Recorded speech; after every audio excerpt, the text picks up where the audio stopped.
Imagine this. American planes hijacked, bombs exploding in US cities, innocent people gunned down in the streets, a wave of terror gripping the nation, demanding retaliation against a foreign enemy.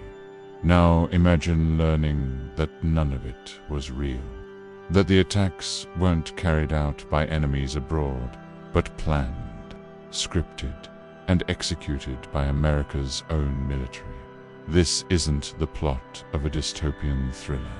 This was Operation Northwoods, a chilling, top-secret plan drawn up in 1962 by the United States Department of Defense that de Gaulle vowed to create false flag terrorist attacks against American citizens, blame them on Cuba, and use the outrage as justification for war. Declassified documents reveal the shocking details.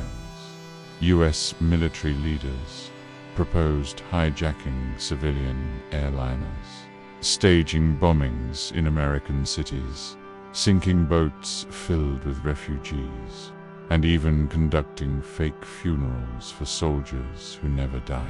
All of it designed to whip the American public into a frenzy and push the country into a full-scale invasion of Cuba. These weren't ideas scribbled in the margins by a madman. They were formally presented to the highest levels of government, plans written, stamped, and delivered a blueprint for manufacturing consent through blood and fear. And perhaps most terrifying of all, the documents show just how close these plans came to becoming reality. The Cold War was raging. The Bay of Pigs invasion had failed. Fidel Castro remained in power, an ally of the Soviet Union just 90 miles from American shore. To the Pentagon, Cuba was a threat that needed to be eliminated by any means necessary. If the people wouldn't support war, the military would give them a reason to, even if that reason meant sacrificing American lives. Operation Northwood was never executed, but its existence alone is enough to chill the blood. It proves that the unthinkable was not only thinkable, but planned, drafted, and nearly approved. It's a story of power unchecked, of leaders willing to betray their own citizens in the name of control. And it forces us to ask a question more disturbing than any horror story. If the government could plan this once, what else has it been willing to plan in the shadows?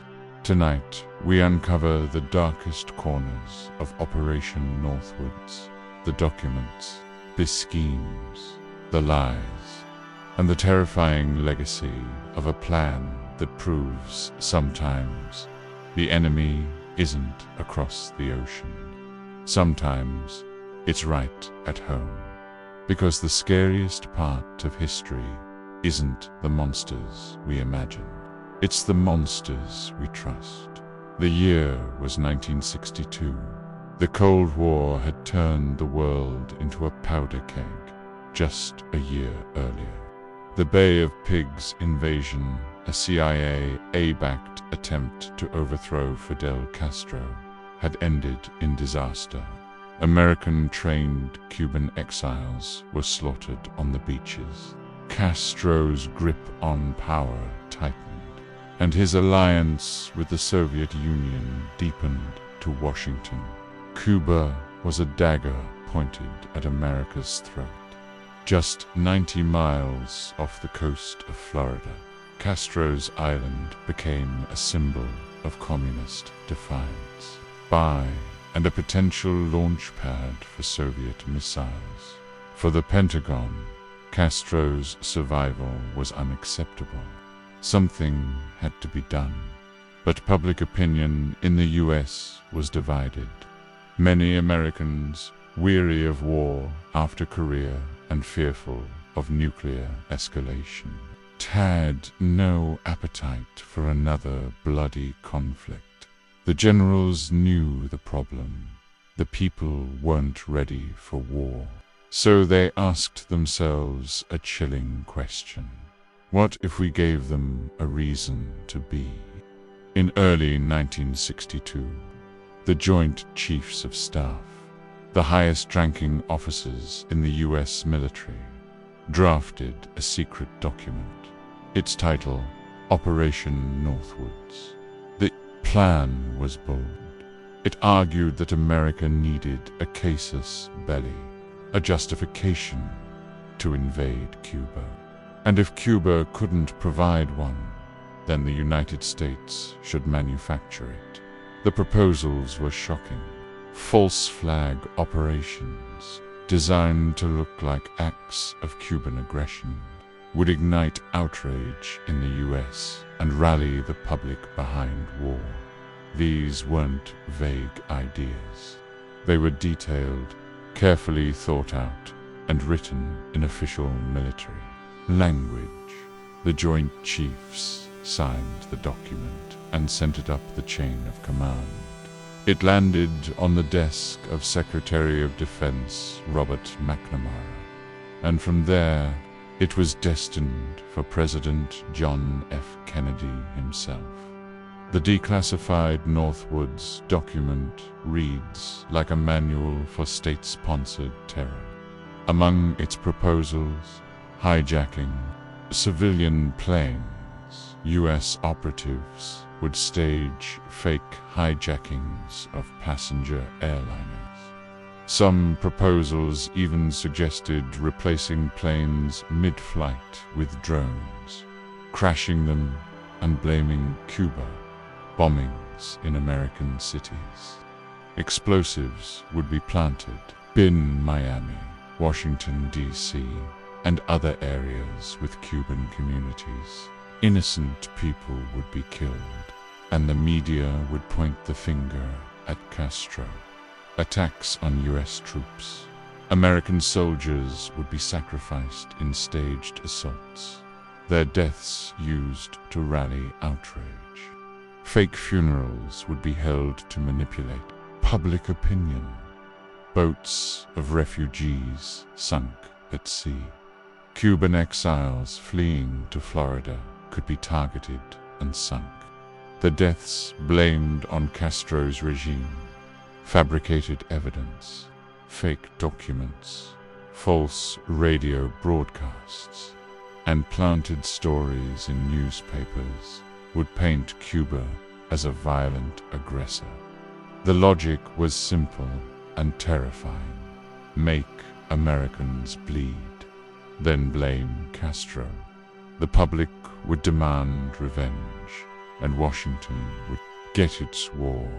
These weren't ideas born in secret think tanks or fringe conspiracy circles. These were official proposals signed by America's top generals.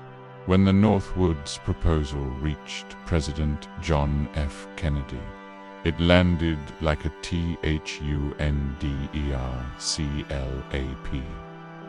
The generals had expected approval.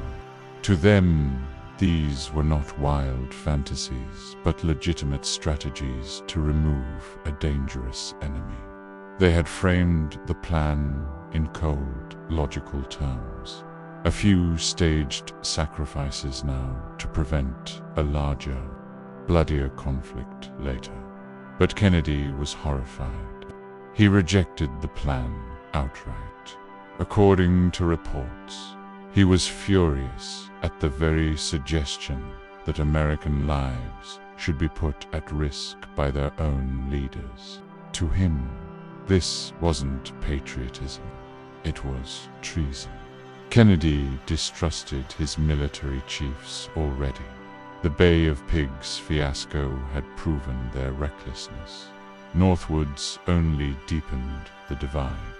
From that moment on, Kennedy's relationship with his generals soured, and less than 2 years later, he would be dead in Dallas.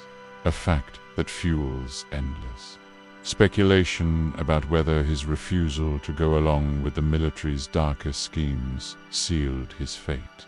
With Kennedy's rejection, Operation Northwoods was buried. Officially, the plan never went forward.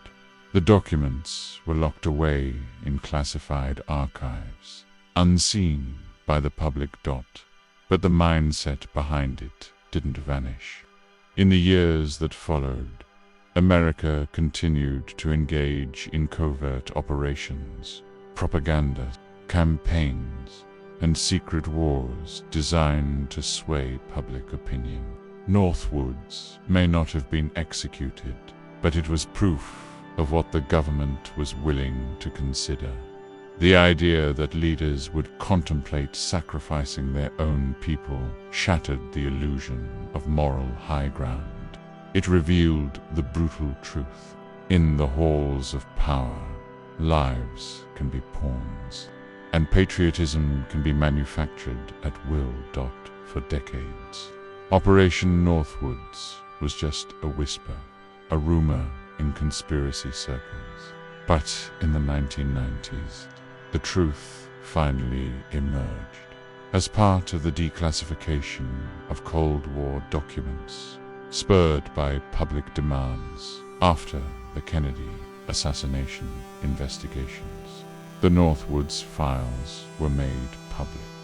What had once been dismissed as paranoid fantasy was now undeniable fact, written in black and white.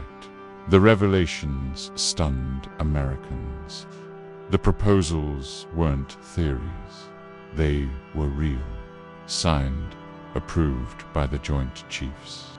Ready to go, the exposure of Northwoods fueled a wave of mistrust in government.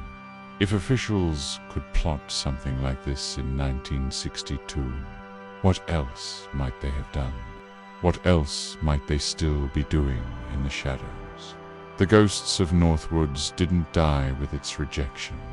They came back decades later, reminders of how thin the line is between democracy and deception. Even though Operation Northwoods was never carried out, its legacy is chilling. It proved that some of the highest-ranking military leaders in the United States were willing to stage terrorist attacks on their own citizens. If it meant achieving their strategic goals, it showed how fragile democracy can be when fear and secrecy outweigh accountability. It demonstrated how power can twist patriotism into a weapon, not against foreign enemies, but against the very people it's meant to protect. The fact that Kennedy rejected the plan doesn't erase the horror of its existence. The signatures on the documents remain etched in history as evidence of how close America came to orchestrating a war built on lies. Operation Northwoods wasn't the first time leaders considered false flag attacks, and it wasn't the last. Throughout history, governments have staged or fabricated incidents to justify war. In 1939, Nazi Germany faked a Polish attack on a radio station to justify its invasion of Poland. In 1898, the mysterious explosion of the USS Maine in Havana Harbor, likely accidental, was used to rally Americans into the Spanish-American War. Northwoods was part of this same tradition, a cynical calculation that public outrage could be engineered, manipulated, and weaponized. The difference is that this time, the enemy wasn't abroad. It was imagined in order to create the war leaders already wanted. At its core, Northwoods was about fear. Fear of communism. Fear of Cuba. Fear of losing control during the Cold War. But it was also about weaponizing fear, manufacturing it, directing it, and using it as fuel for war. The generals believed that if Americans were afraid enough, angry enough, they would support any action, no matter how extreme. And that idea didn't die with North. It lives on in the way leaders use fear today, whether it's fear of terrorism, fear of invasion, or fear of invisible enemies. Fear becomes the justification for surveillance, for secrecy, for war. Northwoods is a reminder of what happens when fear rules the decision-making process. Morality becomes optional, and human lives become expendable. Even though Operation Northwoods was buried, its ghost still lingers in the American consciousness. Every time a national tragedy strikes, every time a war begins under suspicious circumstances, people whisper, "Could this be another Northwoods?" The very fact that such a plan existed fuels doubt. It makes citizens question whether events are what they seem, or whether hidden hands are shaping history in the shadows. That's the true power of Northwoods, not just in what it proposed, but in the mistrust it left behind. Northwoods should have been a warning, a moment when America learned the dangers of secrecy, paranoia, and unchecked power. But history suggests the lesson has been ignored. From Vietnam to Iraq, leaders have presented questionable evidence to justify wars. From covert operations to propaganda, the line between truth and manipulation has blurred again and again. Northwoods is proof that if leaders believe the ends justify the means, morality can be sacrificed in an instant. The documents may have been stamped, rejected, but the mindset behind them never truly died. Operation Northwoods was never carried out. No planes were hijacked. No bombs were planted. No American lives were sacrificed on its altar of deception. But its existence is enough to haunt us. It shows us how close the United States came to committing an atrocity against its own people, not in the name of defense, but in the name control. It forces us to ask, if this was possible in 1962, what else might have been possible before and after? What shadows still remain locked away in classified files? The scariest monsters in history aren't always found on battlefields.